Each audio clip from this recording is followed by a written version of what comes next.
Thank you, Madam President. It's always good to see the gallery full and the people in town here visiting this process this week here in the Senate. We've actually had a pretty interesting week. We've had a chance to talk about the economy and taxes, something I wish we'd spend more time talking about in the months that I've been here since I got elected last year to the United States Senate. In a few moments later this afternoon, we'll have a vote on a bill that's been called a tax cut bill.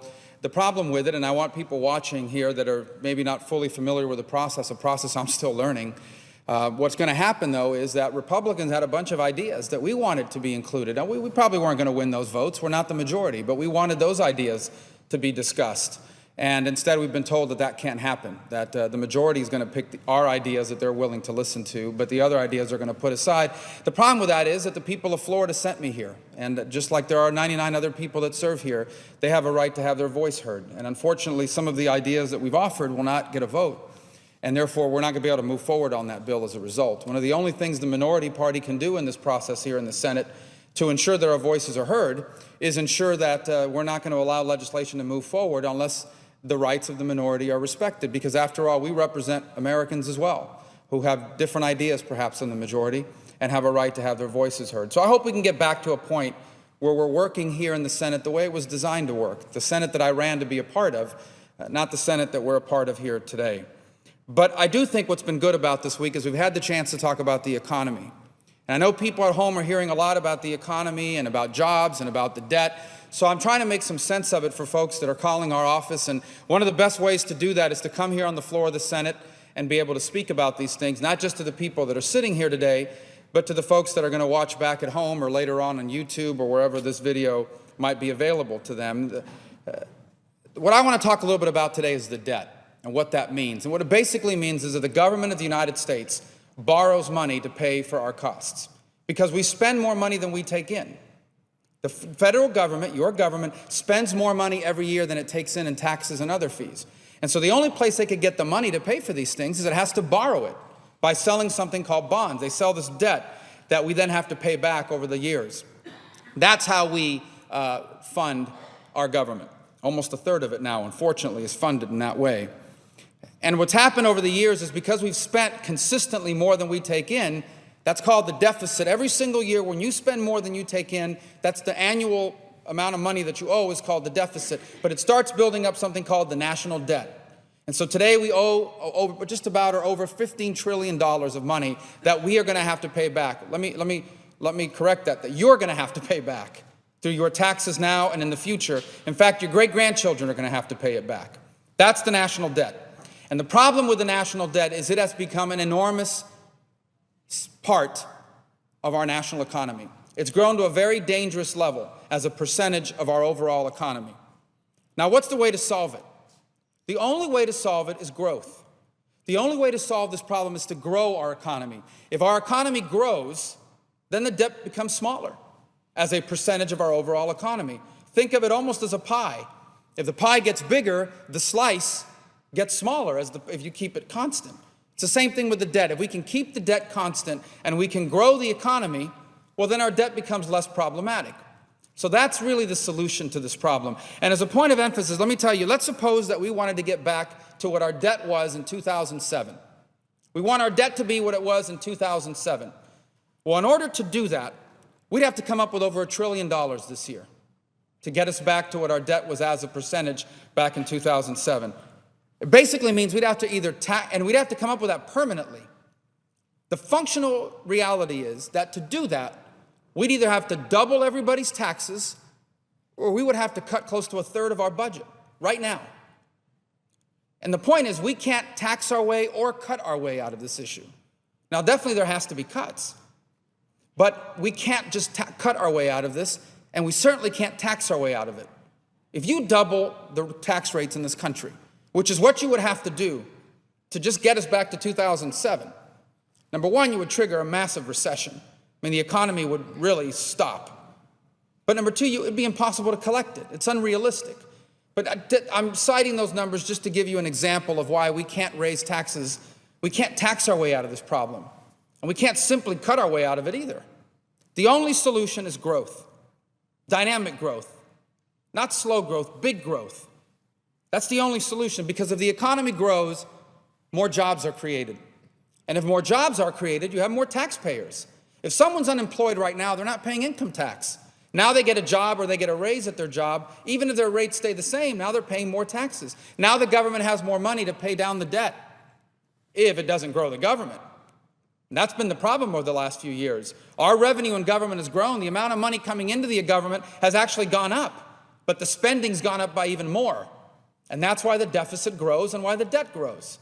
So that's how growth would solve this problem. If the economy grows, more people have jobs, and people get raises at their jobs. That means people are making more money, which leads to more growth because they spend that money and they invest that money. But it also means they're generating more revenue for government.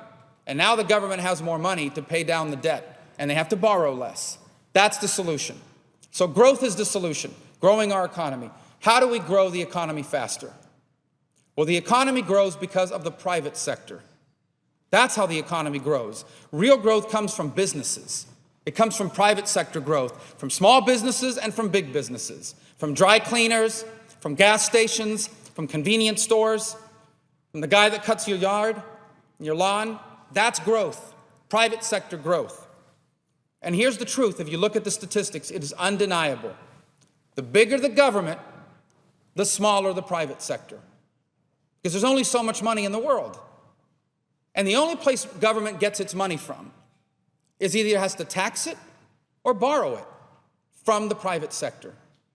That's really, unless it's going to print more money, which has a whole other set of problems we'll talk about one day, the only way your government can get more money to grow is if it takes it from you, from the private sector. It either has to tax you or it has to borrow the money from you.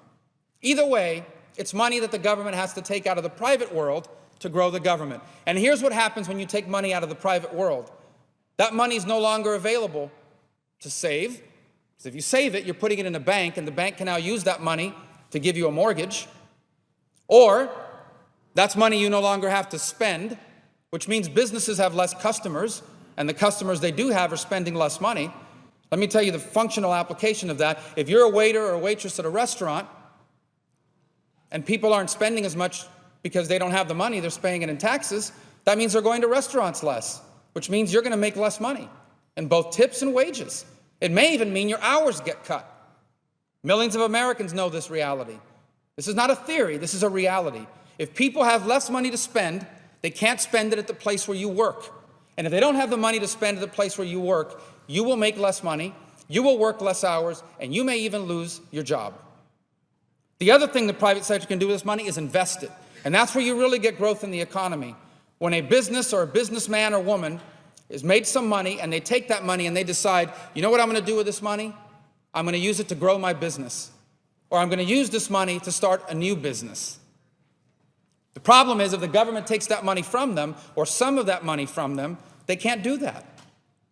And that's why the bigger the government, the smaller the private sector. And the smaller the private sector, the smaller the growth, which is our only solution. That's not a theory, that's a reality. Statistics prove that the bigger the government, the higher the unemployment rate. I didn't bring it today, but I should have a chart that shows. You can see in the chart, every time government size goes up, every time government spending goes up, the unemployment rate goes up. Why? For the reasons that I just told you. That money that government used to grow came out of the private sector. That's money that businesses now don't have to invest or to spend. That's why. Let me tell you another place where it hurts. The higher the government, the worse the stock market does. Why is that? I'll tell you why. Because people buy stock on the hope that they can make a profit on that stock in the future. The problem is that the more the government spends, the higher the taxes are going to have to be in the future to pay for that. And so if people decide, you know what, I think taxes in the future are going to be higher, therefore my chances of making money on stock are going to be less, I'm not going to buy stock. And here's the problem when they don't buy stock. When you buy shares of stock, what you're basically doing is you're investing money in companies. You're investing money in companies so that company can grow and make more money, and then they pay you back a profit. But if people are no longer willing to invest money in companies, these companies can't grow. And if these companies can't grow, that's where you people get unemployed. That's where people's hours get cut. That's where new jobs are not created. That's where kids that are graduating from college can't find a job. The money has to come from somewhere. And the bigger the government, the less of it is available in the private sector to grow. These are facts. Now, one of the arguments we'll hear around here is, well, the Bush tax cuts, which, by the way, is the existing tax code. The Bush tax cuts led to this debt. Well, George Bush cut taxes, and as a result, the government didn't generate enough money, and that's why we have that debt. That's false. Our revenue has grown impressively over the last decade. The problem is that the amount of money we spend has grown even faster. Listen, it doesn't matter if you get a raise. If you get a raise, but your spending grows by even more, you're not going to notice the difference. If you get a $10,000 raise, but you buy something that costs $20,000 more than what you're spending now, you're going to owe more money. That's what we've done here in Washington, certainly before I got here. And by the way, both parties are to blame for that. This is a bipartisan debt, unfortunately. And what's happened is that even though the government has generated more money, it has spent even more. So it's not the Bush tax cuts. That's just not true. The fact of the matter is that we have a spending problem. And let me tell you what's so dangerous about this spending problem. The federal government has grown fast in the past. We've had periods like this before. Let me tell you when they were. The Revolutionary War, the Civil War, World War I, and World War II. During those 4 periods, government spending grew really fast. But here's the difference. When the war is over, the war is over. The war happens, you win World War II, and things come back to normal. The difference now is that this is not because of a war. This is because we've grown government. This is permanent. That's the difference between this spike in spending and the other ones in the past. This spike in spending is permanent. That means it's here to stay unless we change it. There is no going back to normal. We have a serious problem. And I've explained to you why the debt hurts you at home. If you're unemployed, if you're underemployed, if you're working twice as hard and making half as much, the debt is part of the problem. Because the government has taken money out of the private sector. Money that used to go to you is now going to the government, now and in the future. So the debt is part of the reason why the economy is not growing and why jobs are not being created. At the end of the day, we can't tax our way out of this, and we can't simply cut our way out of this. Now, let me be clear. There are places to save money. I promise you the federal government wastes money. We should find that and we should eliminate it. It is never a good idea to waste money. But we can't just cut our way. And we certainly cannot tax our way out of this debt problem. We have to grow our way out of this debt problem, grow our economy out of it, not our government out of it. And the only way to grow your economy is for the private sector to grow. But the evidence is clear that the bigger the government, the smaller the private sector. And so therein lies the answer. When we talk about holding constant and lowering the size of government, it's not some ideological talking point. This is not some, conservative versus liberal talking point. This is evidence-based. This is the fact that the statistics are clear, that the bigger the government, the higher the unemployment rate. The bigger the government, the worse the stock market performs. The bigger the government, the less money there is available to create jobs in the private sector. The less money there is available to start new businesses or grow existing businesses. That's why we have to shrink the size of our government. And the sooner we do it, the better we're going to be. And that's what I hope we will work on here in a bipartisan fashion. Both parties helped create this situation. And now I hope both parties will work to solve it.